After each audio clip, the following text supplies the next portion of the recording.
વિભાગ બી શોર્ટ અને fast revision.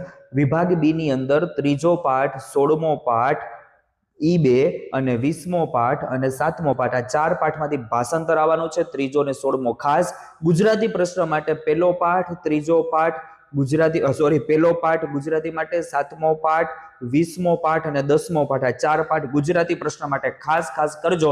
અને 4 વિડીયો આપી લીધા છે, 5 વિડીયો છે અને 5 પેપર છે। આટલું કરી લ્યો, 80 માંથી 80 આવશે અને હજી સમય છે કે 2 દિવસમાં આપણે ભૂકા કાઢી શકીએ। આટલું વિડીયો જોઈ લ્યો એટલે તમને યાદ કરશો કે વાહ બાપુ વાહ, કીધું ઈ જ આવ્યું, પૂછાય તો જ લોઢામાં લીટો। તો નેક્સ્ટ વિડીયોમાં મળીશ મોસ્ટ આઈએમપી સાથે, શોર્ટ ટ્રિક સાથે। વ્યાકરણની બધી શોર્ટ ટ્રિક શોર્ટ્સમાં મૂકેલી છે, એ જોઈ લેજો।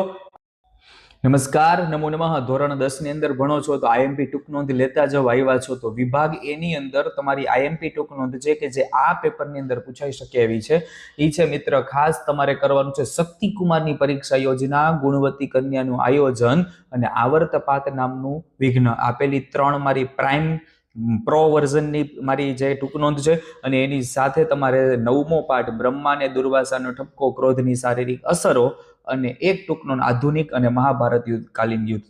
6 કરો, 6 માંથી કોઈ પણ 2 આપણને ટૂંક નોંધ જોવા મળશે। તો આટલું કરી લ્યો અને આવી રીતે શોર્ટ્સ જોવા માટે જલ્દીથી સબસ્ક્રાઇબ કરવાનું બાકી।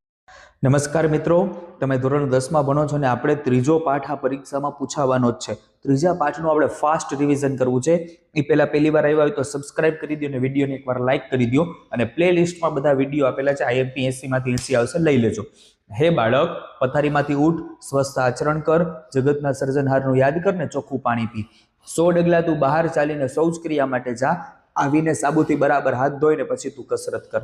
તું શરીર પર તેલનું માલિશ કર, પછી સ્નાન કર, યોગ્ય વિધિ પ્રમાણે પોતાના કપડા બરાબર જાતે જ ધો।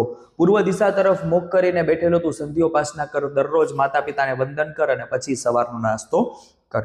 તું મિત્રો શાળાએ પાઠશાળાએ જા ને ત્યાં જઈને પાઠ ભણ, આમ પુત્રના હિતમાં મગ્ન પિતાએ પુત્રને આદેશ આપ્યો।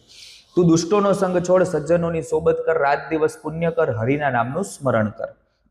બરાબર વિચારીને જવાબ આપવો જોઈએ, વગર વિચારીએ ન બોલવું જોઈએ, શત્રુના ગુણોને ગ્રહણ કરવા, ગુરુના દોષોનો ત્યાગ કરવો। શાશ્વત પરમ તત્વ પરમેશ્વરનું ધ્યાન ધર, ન આવેલા દુઃખનો ત્યાગ કર, શરીર સંબંધી સુખનો સ્વીકાર કર ને લોકોની સેવા કર। તો જો